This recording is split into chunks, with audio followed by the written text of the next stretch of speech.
recording? Yeah.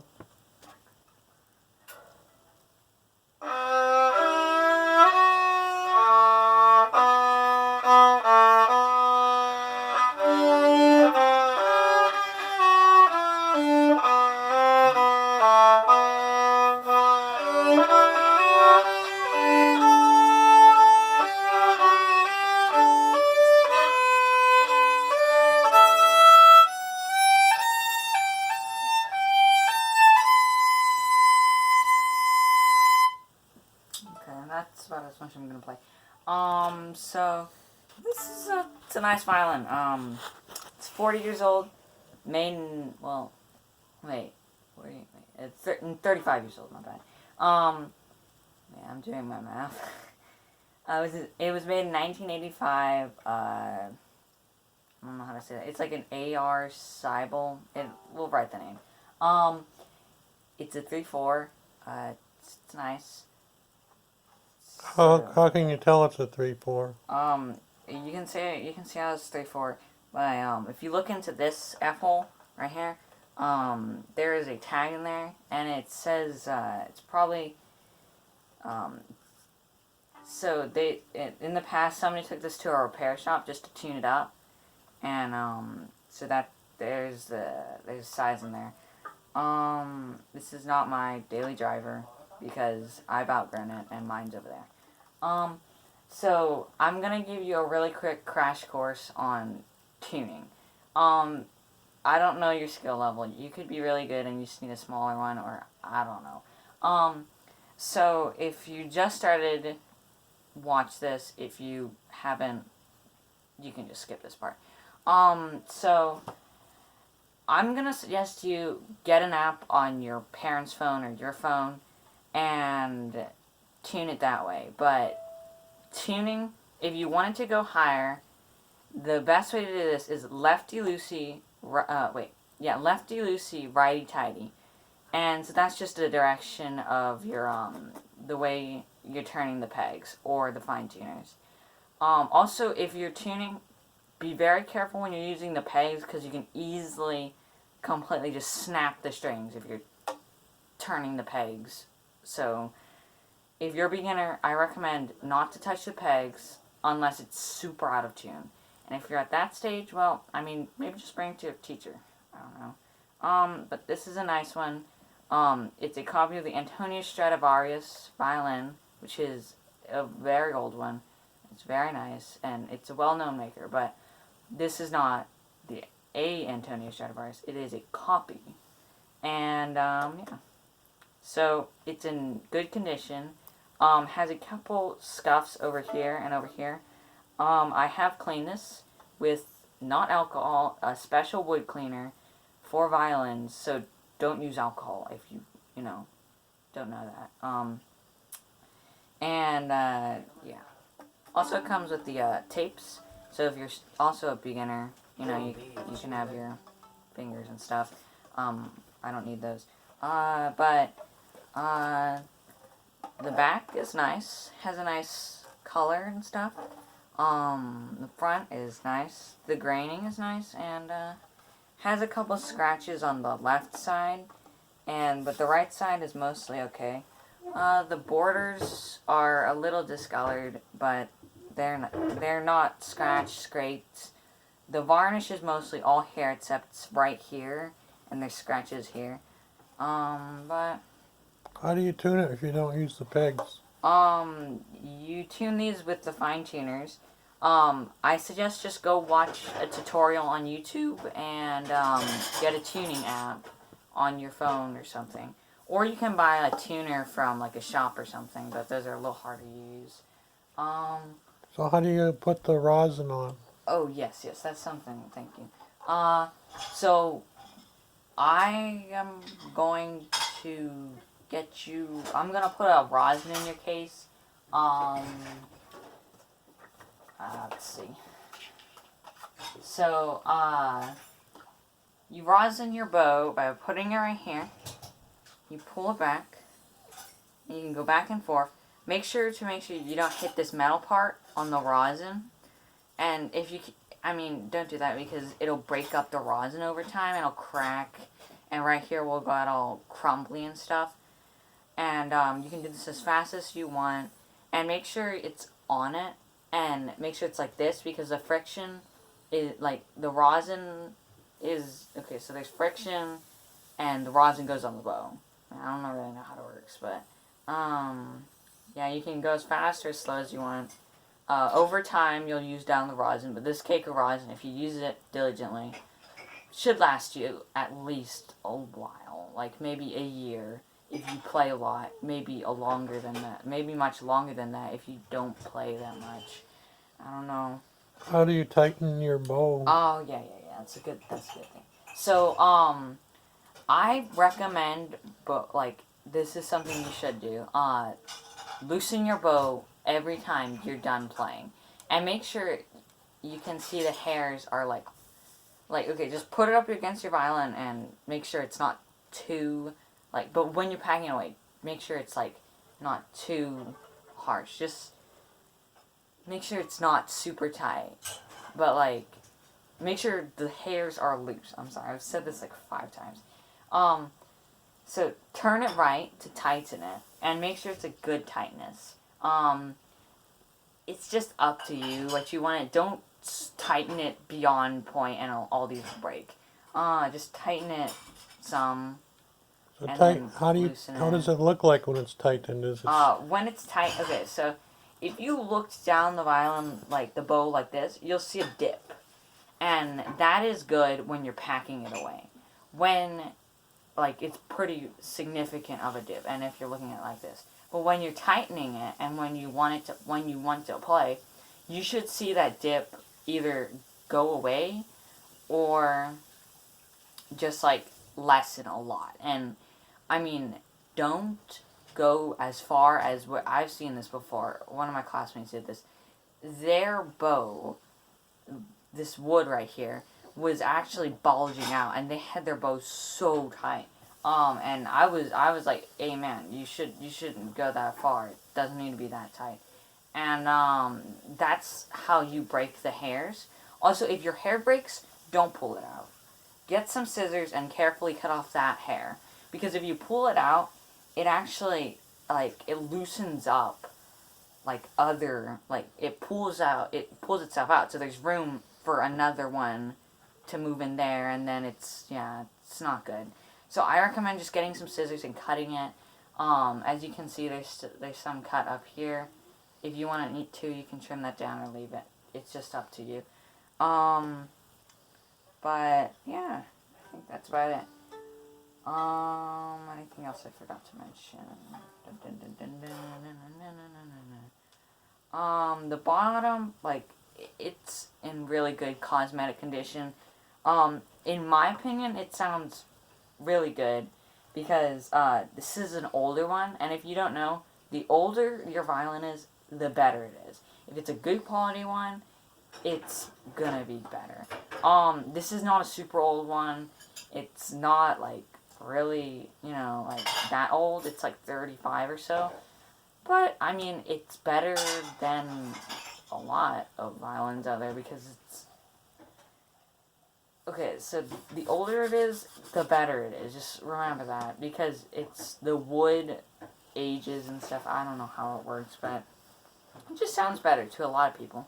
So, I mean, it's a nice violin, and, well, if you want it, it's yours. Take us out with a tune. What do you mean? You can improvise. Give us a tune. What do you mean tune? A song on the violin. Oh, okay. 1 second. Is there something you know by heart? Yeah. 1 second. I'll just Now, what are you putting on right now? I'm putting on the shoulder rest. You're keeping that for your other violin? This one's mine. But you can pick one of these off Amazon or eBay, or just, I don't know where you can go, the doo-wop shop or something, and you can pick one up. These for under $20. It's not that expensive, but they're really they're really handy. I'll throw a sponge into your kit, into your case. What's a sponge for? A sponge is a shoulder rest, but it's for when you're using a 3/4 violin. Because if you're not like using like this, okay, a sponge is for like 3/4 violin because you're a smaller person and it can be like your neck is not as long, and so you can just put it's not like a kitchen sponge, it's like like a piece of sponge. I don't know how to say it. But I'll put that in your case so you can put it right here. You can put a rubber band there to keep it in place, or you can just leave it there. Yeah. So, also, before I play something, you want to get like a microfiber cloth and clean. Okay, so if you see a whole bunch of white stuff here, that is rosin. And you want to like if there's a lot or there's just a little, after every time you play, get the microfiber cloth and just clean the strings, like just rub the strings, rub the fingerboard and and this area. I don't know what it's called. And just rub it, and all the white stuff will go away, and it's just to prevent the I forgot what it's called. The coating on the violin to like it won't become like gummy, because rosin is literally tree resin. Also, over time, if you don't clean your strings will like it'll just get caked on your strings, and it'll not make your strings sound that good over time. But I'm pretty sure you'll clean it. Don't worry about it. So I have some sheet music in front of me that I'm just gonna really quick. I mean, I don't know if I'll mention anything more, but this is just me playing. Dad, do you have any more suggestions? So what's your feeling on where it was made? Is it printed anywhere? So yeah, I found it. It's some German location. Really quick, 1 second. I mean, is it on the violin itself? It's inside the violin. A sticker from the company? Yeah, it's on the tag. Where's the tag? Okay, so inside these apples, not this one. So you're gonna look for so probably get a flashlight on your phone and look through these apples, and you can see like a little like piece of paper that's glued into it, and it'll say the brand, the year manufacturing, and model, and probably where it was made. So I'm trying to find. I searched up a minute ago. So what did you read from the inside? 1 second. I'm just gonna turn on my flashlight real quick. A.R. Seidel, Mitwald, OBB dot, handmade copy of Antonius Stradivarius, made in West Germany. So it's not made in America. 1985. And then there's another tag. This is where it was repaired. It was repaired in Cleveland in 85. Yeah, and it's a 3/4. It says on the tag on the inside. So I'm gonna play you something. 1 second.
Okay, I messed up. So most of the like, it sounds pretty good, just right here. But most of the time I kind of just messed up. It's mainly because I'm not used to this violin. It's 3/4. Hey Michelle, Hi. do you need a charger? Kind of doing something here. It sounds pretty good right here. It's just. Can I sit there? Okay. I'm sorry. Take the case off. Right here. Put it on the ground. You can see. So how does the case look that it comes with? This is, this violin's pretty old, so, I'm gonna say this case is the original case. So, one second. I got my sheet music all messed up. Chili down. Here, Michelle. Please, thank you. Chili. Okay, the case has a strap, which is nice. It's right here. It's a hard case. This is probably the original case from 1985. So it does have one crack right here. It has two cracks. One crack right here, and one crack right here. This one's like it broke, but a lot of cases have it right here because like people like run into stuff, and this is where it hits. It has like a metal plaque right here. It opens up. It's nice and brown. And then you have two pockets. This one is where you can keep your sponge or your rosin. And then this one is where you can keep your sponge or your rosin. I don't know. There's two pockets. You can put whatever. The violin sits here. And the bow goes right here. You can put it on the top or bottom. Just up to you.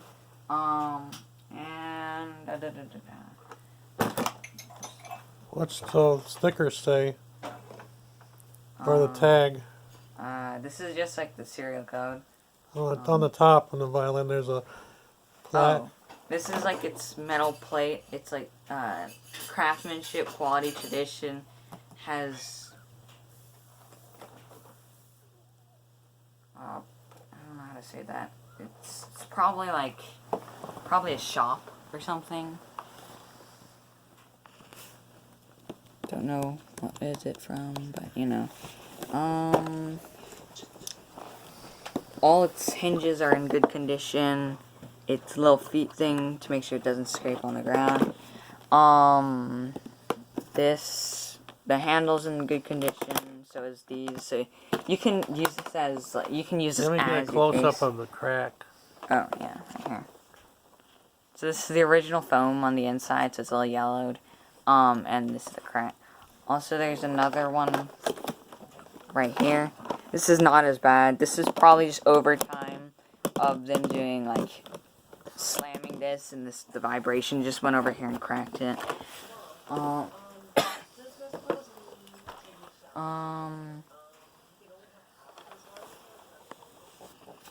That's furry, huh? Yeah. Does it smell? It just smells like wood. It just smells like a violin. It doesn't smell like anything funny. This is some rosin. I'll put this in here.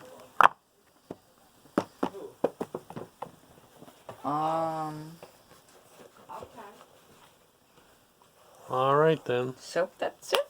Also this is a close-up of the bow. Has a little guider thing of where the middle is, so I think that's the balance. No, that's not the balance point. Right here's the balance point. See, I'm not holding it with any hands. Oop, I dropped it. Okay. But this is just like the middle of the bow. This is where you should stick around. In the, like, if you're a beginner, you should stick around here, but like, Michelle Chili's trying to get on your seat. But if you become like more advanced and stuff, you can play on different areas of the bow. So yeah. What are the sound effects of different areas? So if you put it down here, it'll be louder, and if you put it up here, it'll be like not as loud because you don't have as much tension. Also, here's a close up of how you should hold your bow. Make sure your pinky is relaxed and not stiffened. And make sure your thumb is like that. Also, another tip is cut your nails. I haven't. Sorry, I didn't mean to flip you off there. Cut your nails. Because the sound doesn't sound as good because, yeah. Also, another tip is, if it's hurting, if it's hurting, you're doing something wrong. Because, that's a tip I learned. Because when you're playing an instrument, it should never hurt you. Like, if it's hurting your shoulder, get a sponge or a shoulder rest. I'm gonna throw a sponge in yours, though. But, yeah. It's nifty because there's a strap here, so you don't have to be holding it by the handle. So this is a nice addition. Mine has a strap on it, so. Oh, also, if you want a really quick close-up of the violin again, here you go.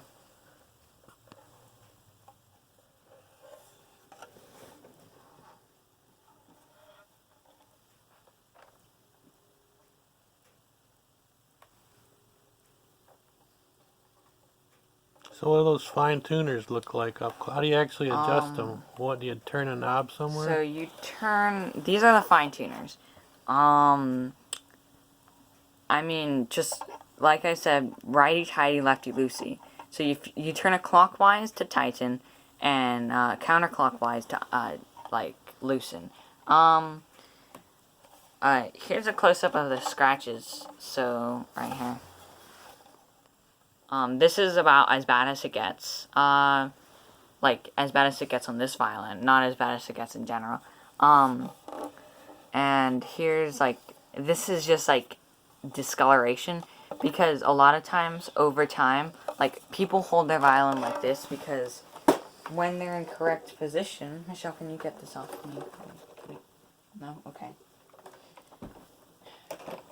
When you're holding it, like, with your bow, which is, I'll pull mine out, this is mine, this is my personal bow, when you're holding, like, if you're playing, you're holding it like this, and your hand is right here, so you're sweating, and the discoloration normally happens around here and here, because your fingers are here. Also, if you're getting to that level of advancement, you have to have your fingers down here to play in, like, 4th position, 5th position, and stuff like that. I'm not gonna get into that because I'm not a teacher. I personally haven't learned past 3rd position. Yeah.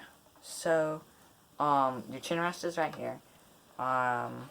The thing is, if you are left-handed, you're gonna need to order a left-handed chin rest and go to a shop,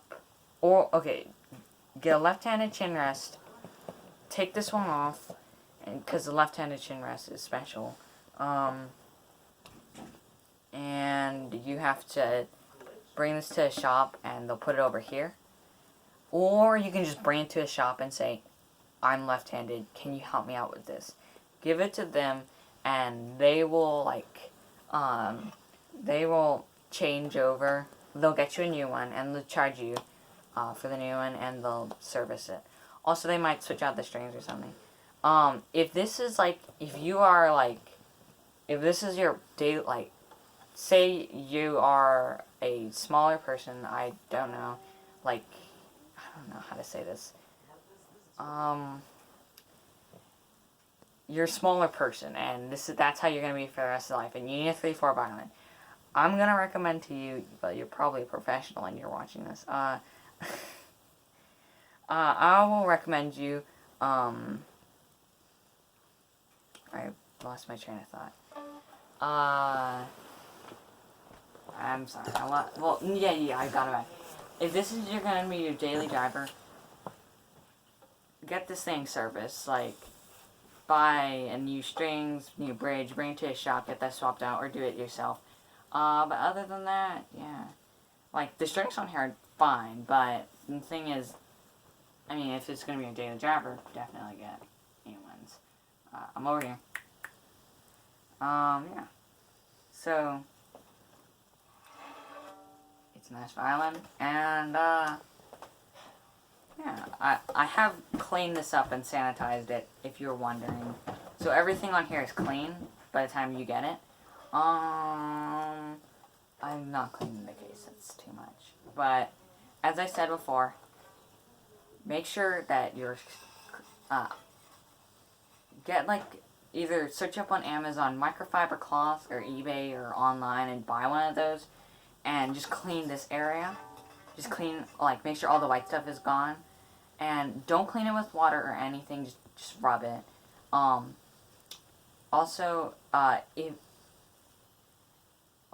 you play a lot, okay, if you play a lot, like, if you play, like, numerous hours or 1 hour a day, you should rosin your bow, like, you should rosin your bow every time you play.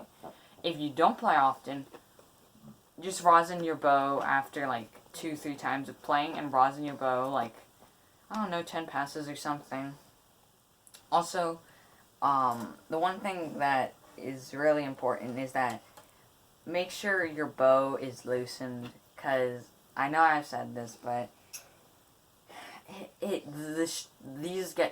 hairs get strained, and it's just not good. It's just sad to see that some people's bows are strained and they need to tighten it. It's just not good. Make sure it's loosened. Also, another thing is, if you ever loosen your bow and you just keep loosening, you're talking to somebody or something, and then, one second, that's kind of hard to do.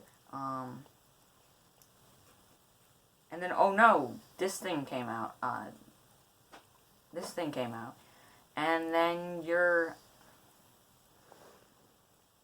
hairs come off like this. Don't worry, it's fine. Just make sure you push this back in gently. Insert this back in. Insert that back in. And then tighten that back up. Until it's back to your desired, or, yeah. So, I mean, I've been talking for 15 odd minutes. So, I think that's about it. I'm giving it a check just to make sure I haven't forgotten anything. What's that bottom part? Oh, this. I think it's called the butt, but I don't know. I'm pretty sure it's called the butt, though. So this is just to help reinforce this part, which I do not know because... I'm sorry, I forgot that test I took a long time ago for orchestra, different parts of the violin. And this this little button thing helps ground this, so it doesn't, like, so it's stable. You can, like, do that. So I don't think this thing has ever been cracked. So it should sound really good. It probably sounds pretty bad for you because, like, I mean, I don't know. It's probably because of the speakers on there, but in person, this sounds really good to me. I've been playing for, I think, almost 4 years. This is my 4th year. I've been playing for 3 prior years. Oops, that's not 3. 3 years, you know, I don't know, 3-4 years, somewhere in between there. So, I mean, I've been around violins for, I'd say, an okay amount of time. I'm not a professional. I'm not that good, but... What does a crack look like? Actually, mine is cracked, and this is really unfortunate. This is a crack. It can happen anywhere on your violin. Like, if you drop it, and it cracks, it's not gonna sound as good as it did anymore. It's not gonna be as loud, as broad, as... Things will just not sound as good. So how much taller is your bigger violin? This is a 4/4, and this is a 3/4. It's about, like, an inch. But the thing is, this has, like, bigger features. This is just, I mean, this part is smaller than this part on this one. And this is thinner, and this is thicker. The scrolls are very much different sizes, and the pegs are different sizes. Our time is up. Say goodbye. So, I mean, that's about it. Okay. Oh, wait, I forgot something.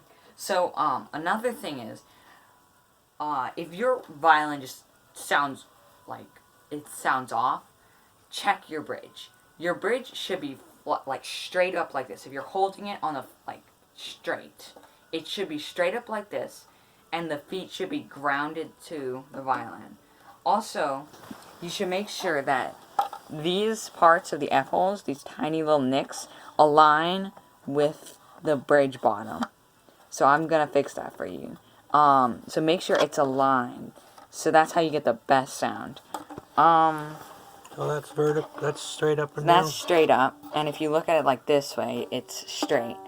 And it should, if the unfortunate thing happens of your bridge either collapsing, and you just find it in your case, and it's just collapsed and all your strings are down, loosen all your, by the pegs, loosen the strings. So ground it where you want it, and then get it like this, and have your bridge right here, ground it at where you want it, and then you pull it up, you push up, and make sure the strings go back into their proper, nicks, and also make sure this black plastic thing is over on the E string on the bridge, because that is important.